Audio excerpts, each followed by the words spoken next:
Іноді необізнаність цивільних журналістів у ВПК може зривати цілі збройні контракти, тож краще дивіться нашу програму. Також з випуску ви дізнаєтесь, скільки наших танків поїде до Європи, що покращили у комплексі «Скіф», які пістолети обрала армія Данії, чого чекати від безпілотного ската і від чого осліп Адольф Гітлер. 1070 років тому відбувся перший військовий похід українських козаків. Про це, зокрема, йшлося у історико-географічному трактаті Костянтина Багрянородного про управління імперією. Тож наш журналіст Юрій Стоянський дізнався у істориків та експертів про те, що носили, чим були озброєні та на чому пересувалися наші легендарні предки. Починаючи з кінця 16 століття, поруч з шаблями у козаків почали з'являтися самопали і рушниці. В основному трофейні мушкети здобували в боях проти московитів, поляків, турків і татар. Значну частину вогнепальної зброї козаки купували у Львові. Львів на той час, 17 і раніше століття, це був один з найбільших центрів на тогочасній Україні, один з двох крупних центрів по виробництву зброї в тогочасній Речі Посполитій. Це було чи не єдине місто, яке мало право і торгові можливості виробляти і продавати зброю всім тим, хто мав на це кошти, мав в цьому потребу. Зокрема, навіть той же самий Хмельницький в часі свого повстання відправив посольство для закупу у Львові, як сказати, близько 8 возів зброї. У Львові виробляли як шаблі, так і рушниці. Основою тогочасного мушкету був замок, тобто пристрій, що детонував пороховий заряд. Замки бували ударно-кремінними, гнутовими і колісчатовими. Знахідки розкопок на місцях битв свідчать про те, що козаки надавали перевагу кремінним замкам. Вони мали складніший за інші механізм і вимагали додаткових вмінь щодо приготування мушкету до стрільби. Проте лише з допомогою кремінно-ударного механізму можна досягти переваги у швидкострільності тогочасної неавтоматичної вогнепальної зброї. Ми знаємо, що основна частина козаків була озброєна самопалами і замками ударно-кремінними. Про що це говорить? Це говорить про те, що технічний рівень озброєння професійного козака був все-таки вищий на порядок, ніж технічний рівень озброєння піхотинця середньоєвропейської армії. Ударно-камінний механізм, на відміну від інших, є більш надійним та найголовніше дає можливість здійснити 3 постріли за хвилину. У шеренгових боях масовий та влучний вогонь був запорукою перемоги. Прицільна дальність механічної вогнепальної зброї сягає 300 метрів, вбивча сила – 100-150. Набої до рушниць козаки робили власноруч. Кожен вояк, мається на увазі козак, він мав при собі певний комплект приладдя, за допомогою якого він готувався до бою. Мається на увазі, що в нього було? У нього була кулелійка, завдяки якій він розтоплював свинцеві злиточки, там, умовно кажучи, або шматочки свинця в спеціальній ложці, і потім заливав розтоплену масу в кулелійку, після чого у нього утворювалися такі, умовно кажучи, кулі з хвостовичком. Проти кавалерії противника використовували так званий часник. Девайс являв собою металевий дріт з вигнутими кінцями, який пробивав ноги коней. Вилікувати коня після травми, отриманої від часника, на той час було неможливо. До середини 17 століття разом з вогнепалом козаки використовували шаблі, списи та метальні знаряддя. Часто холодною зброєю ставали перероблені серпи, коси, сокири, навіть бойова булава. У 14-13 столітті булава була така, як шипи. Вона не була символом влади, була частиною зброї, військової, не обов'язково там гетьмана. Це був любий піхотинець. З часом булава стала символом влади гетьмана і більше не використовувалася в боях. От булава – це найвищий символ влади гетьмана. І коли обирали гетьмана, то йому вручалася булава на козацькій раді, і коли він затверджувався, йому завжди вручалася булава. Легенди про п'яних, погано одягнених і захищених козаків є лише продуктом московської пропаганди. Насправді, у більшості козаків були засоби індивідуального захисту, вони одягалися під одяг, щоб блиск металу не видавав їх уночі. Часто його банально під одягом не помітно. Та ж сама кольчуга. Поверх сорочки під свиту кинув, не видно. А свою роботу вона робить. Від холодного захищає, від кулі – ні. В той же час вогнепальна зброя розвивалась і в Січ почали надходити гармати і гранати. Крім боїв, козаки використовували її для військових парадів і релігійних святкувань. Тактика бою була спільною, але з розвитком озброєння та спорядження еволюціонувала. Як сказав той самий Буплан, вони воюють лопатами. А саме, на рівному місці за півдня козаки будували чудовий укріплений табір з ровами, валами, додатково огорожували його возами, на які ставили легкі переносні гармати. З переходом на вогнепальну зброю змінювалась і амуніція. Прототипом сучасної розгрузки у козаків був шкіряний ремінь. На нього чіпляли порохівницю та інше приладдя. кований гак, який практично зустрічається у кожного козака. Це предмет, який використовується, на нашу думку, як, умовно кажучи, карабін для підвішування чогось. Тобто, якщо вам треба щось підвісити на пояс, то ось 1-2 таких гака на поясі допомагають вирішити ці проблеми. В основному козаки були піхотинцями, рідше кавалеристами. В часи гетьмана Петра Сагайдачного відбувся розквіт суднобудування. Військо вирушало в морські походи на човнах, які називали чайками. Чайка мала веслярів 12 пар або 15. І взагалі поміщала чоловік 160 максимально. Могла менше, могла більше. Козак, який знаходився на чайці, він мав 2 рушниці, мав спеціальні патрони. Козак мав якісь запаси, вони мали спеціальні сухого хліба, там, сухарів, мали запаси, може, якихось трав. І дуже мало припасів. Це розраховувалось на те, що роздобудеться в бою. Основна там рух чайки був швидка, маневреність. На чайках козаки використовували і силу вітру. У них була знімна щогла з вітрилом, котру ставили вони рідко, знову ж таки в маскувальних цілях.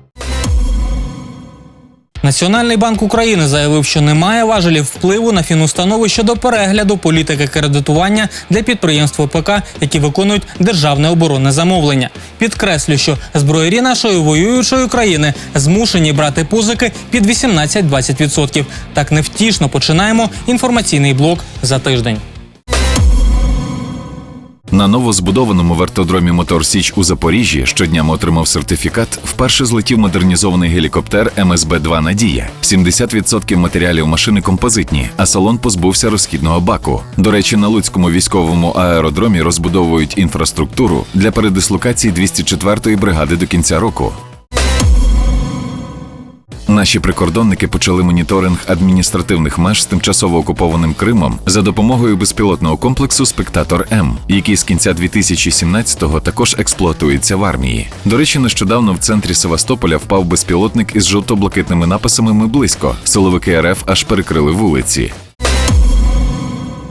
Танковий взвод 14-ї бригади спільно з виробником на Рівненщині готує 6 панцерників Т-84 до міжнародних танкових змагань «Сильна Європа», що відбудеться в червні. Новий двигун, реверсна трансмісія, приціл навідника з тепловізором та система, що дозволяє командиру брати управління вогнем на себе. Суттєвий козир для машини, яка перевершує минулорічний Т-64БВ. Ця техніка майже не поступається нічим, скажімо, цим сучасним Абрамсом, Леопардом. Ну, може, десь там в електроніці, в такому сенсі. А от по ходовій частині вогневої міці, то я думаю, що ні. Екіпажі достатньо підготовлені, вони на декількох полігонів готували. Сьогодні я побачив, здійснили завершальний етап, це була здійснена пристрілка. Автокрас досяг домовленостей з індійськими військовими щодо постачання запчастин до автомобілів бренду. Варто зауважити, що за 2 десятиліття Індія придбала у нашого виробника 1000 вантажівок різних моделей. До речі, 17 квітня в Україні відзначили 60-річчя вантажного автомобілебудування, до якого крас має безпосереднє відношення. На одному з військових полігонів успішно випробували нову модифікацію протитанкового керованого ракетного комплексу «Скіф» для іноземного замовника. Його пускову установку адаптували для застосування на м'яких ґрунтах та піску. Сама ракета не зазнала змін, адже придатна для ураження цілей за будь-якого клімату. Військовослужбовці підрозділів умовного противника Збройних сил України, згідно з наказом номер 232, на момент занять як інвентар отримують форму ворога, кольорову гаму якої визначатиме штаб. Нагадаємо, віднедавна у навчальних центрах діють підрозділи ОПФОР або Opposing Force, що імітують противника для більшої реалістичності. В Україні запущено систему інформаційної протидії, що блокує 40 аналогових та цифрових телевізійних каналів Росії та ЛДНР. Пропонується інтегрувати їх вздовж всього кордону з агресором. До речі, армія ФМ запустила мовлення ще в одному населеному пункті Луганщини. Відтепер у Кремінні армійську радіохвилю можна почути на 103,0. Міністерство оборони Данії назвало переможця у тендері на постачання нових пістолетів. З-поміж 8 варіантів було обрано Sig Sauer P320 у модифікації X-Carry. А на виставці зброї у Нюрнбергу турецька компанія Удечі показала свою нову снайперську гвинтівку «Космос» зі змінними стволами під різні калібри. Південно-корейська компанія Nanwha Defense Systems та малайзійська AVP Engineering презентували бронемашину Тігон 6х6 для 11 бійців. Їх оснащено 525-сильним двигуном Caterpillar та автоматом Ellison. Водночас на трасі Хабаровськ-Владивосток російський військовий КАМАЗ з'їхав у кювет та загубив танк Т-72. Морська піхота Таїланду уклала з ізраїльською компанією Elbit Systems контракт на придбання 6 155-мм самохідних гаубиць за $26 мільйонів. Раніше 18 САУ на базі Татра їхня армія вже замовляла. Таким чином, королівство Таїланду стало четвертим великим замовником зразка після Руанди, Уганди та Азербайджану. Армія Китаю прийняла на озброєння нову балістичну ракету середньої дальності, здатну нести звичайну чи ядерну боєголовку. США вперше випробували у бою нову крилату ракету AGM-158B. 19 таких було випущено по об'єкту в Сирії. Тим часом ВМС Малайзії уклала контракт з Консберг на придбання протикорабельних ракет NSM. Турецька компанія All Bayraktar Group анонсувала випуск підводного дрона Vetos у вигляді ската для спостереження та розвідки. Також місцева фірма SEDEF спільно з іспанською Navantia будують легкий авіаносець TCG Anadolu. Водночас Textron Marine and Land Systems почала випробування десантного катера LCAC-100. Перспективний американський електричний учбовий літак Sunflyer-2 здійснив перший політ. На службу китайських ВПС заступив багатоцільовий винищувач J-10C з передовим радіообладнанням та великим арсеналом засобів ураження. А російська авіакомпанія «Волга-Дніпро» припинила транспортування русланами сил НАТО. 16-19 квітня в Куала-Лумпурі під егідою Міністерства оборони Малайзії відбувся один з найбільших в Азії форумів озброєння та військової техніки Defense Services Asia 2018. Українські виробники озброєння також взяли участь у експозиції. До речі, цього року у виставки ювілей. DSA відзначає вже 30 років. Коли ми почали готувати сюжет про хімічну зброю, найсвіжішим прикладом масового застосування була атака у сирійському місті Хан-Шейхуні 4 квітня 2017 року. Але, здається, це стає жорстокою традицією. І на Великдень світ сколихнула звістка про черговий злочин Асада. Тепер проти жителів міста Дума. Про це і не тільки далі у сюжеті.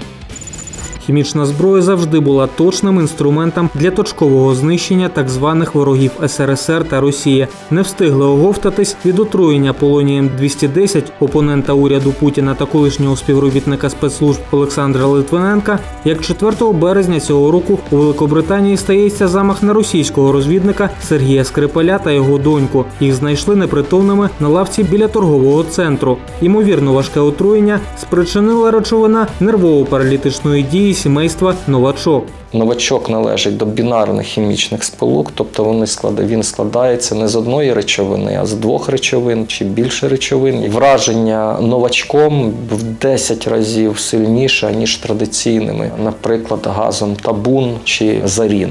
Коли спецслужби намазали ручку дверей, відразу почалась реакція гідролізу і концентрація речовини значно впала. Тому постраждалі отримали вже нелетальну дозу. Застосувати отруту в умовах вологості міг тільки ідіот. Віл Мірзоян заявив, що виключно Росія могла отримати у спадок від СРСР технологію виробництва новачка. Хоча у вересні минулого року у РФ заявили про дострокове і повне знищення запасів хімічної зброї. Недотримання міжнародних норм права – норма для Кремля. Та особливо жахає те, що це перше застосування бойової отруйної речовини такого типу на території Європи з часів Другої світової війни. Вже тоді людство відчуло на собі вражаюче різноманіття наукової думки. Хімічну зброю за впливом на людину поділяють на 6 груп. Речовини задушливої дії можуть викликати кашель, задишку, посиніння обличчя та гіпоксію. Шкірно-нервної дії спричиняють почервоніння шкіри, свербіж, пухирці, язви і навіть кровотечі в організмі. Загальноотруйні речовини викликають задишку, судоми, параліч. Нервово-паралітична зброя може супроводжуватись звуженням зіниць, підвищенням пітливості і слиновиділенням, болями у грудях та слабкістю. Засоби подразнювальної дії викликають свербіж, чхання, кашель, нудоту, біль грудей, зубів чи голови, а також втрату свідомості. Речовини психохімічної дії спричиняють порушення координації рухів, просторової орієнтації, апатію, слабкість, глухоту, сліпоту і навіть появу галюцинацій. Взаємодія з усіма перерахованими речовинами може мати летальні наслідки. отруєні стріли, смердючі бомби, дими заколисуючої чи подразнюючої дії застосовували ще до нашої ери. Їх цілком можна вважати прототипами хімічної зброї. Через тисячі років вже Леонардо да Вінчі пропонував спорядити гарматні ядра сумішчю з крейди, отруйного сульфіду арсену і солей міді. Водночас він вигадав першу модель захисної маски. Варто зауважити, що у Європі до Кримської війни хімічна зброя була під табу, на що значно впливала релігія, а також наймані воїни. Сегодня у тебя так получилось, что ты заключил контракт с потенциальным победителем. А завтра ты попадешь в ряды потенциальных проигравших. Поэтому есть свидетельство, что тех солдат, которые пытались там чем-то намазать меч, какие-то пули отравленные, вот если их ловили, их просто вешали. Але утримуватись вдалося недовго. Саме Першу світову неофіційно прозвали «війною хіміків». Попри стереотипну думку, що першими такі атаки почала Німеччина, саме Франція застосувала гранати зі сльозогінним етилбромацетатом у серпні 1914 року проти німців. Далі в хід пішов іприт, синильна кислота, фосген, хлор тощо. Газ шел сплошной полосой, он был тяжелее воздуха, то есть он заполнял как раз траншеи, укрытия. И все, кто в этих траншеях был, они получали отравление этим газом. Первая атака – это 1100 человек погибших. Балонний спосіб міг уражати ворога до 15 кілометрів вглиб фронту. Проте ефективність таких димів залежала від погодних умов. Часто густо підрозділи могли страждати від власної ж хімічної зброї через банальну зміну вітру. Тож від цього у Першій світовій загинуло 100 тисяч осіб, а 1,5 мільйони постраждали від отруйного впливу. Зокрема, Адольф Гітлер, який був капралом під час Першої світової війни, внаслідок хімічної атаки втратив зір. Тимчасово втратив зір.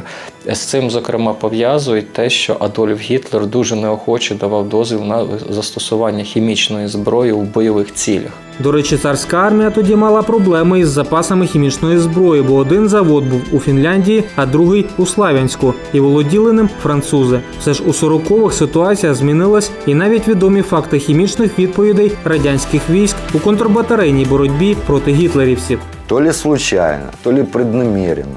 Когда велись бои за Жуляны, на одной из наших батарей, оборонявших Киев, были доставлены 3-дюймовые снаряды химические. Батарея отстрелялась. Попри підписання різного роду міжнародних документів, хімічна зброя застосовувалась в бойових діях у В'єтнамі, Північному Ємені, Ірані, Іраку та Сирії. Сама Сирія підписала відповідний договір, відповідну конвенцію про заборону хімічної зброї лише в 2013 році, коли, зокрема, і фіксувались, вже з 2012 року фіксувалось використання хімічної зброї, а потім 2013 рік і далі. 2014 року сховища з хімічною зброєю навіть потрапили під контроль терористів Ісламської держави. Проте на сьогодні найбагатостраждальнішим прикладом масового застосування отруйних речовин залишається Сирія. І до цього волохату лапу прикладає Росія. Наступного разу дізнаєтесь про автомобільні тренажери та кращі крупнокаліберні кулемети. Якщо не подивились в ефірі цей та попередні випуски, шукайте на сайті 24 каналу та ютубі Військового телебачення України. Дивіться нас!